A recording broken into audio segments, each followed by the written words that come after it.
আমি হলাম সেই সত্তা যার কোনো বিনাশ নেই।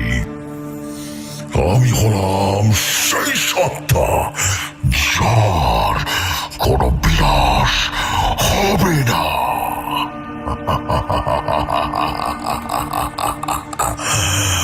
আমি আবারও ফিরে এসেছি এই মায়াবরীর বুকে আমার রাজত্ব কায়েম করতে।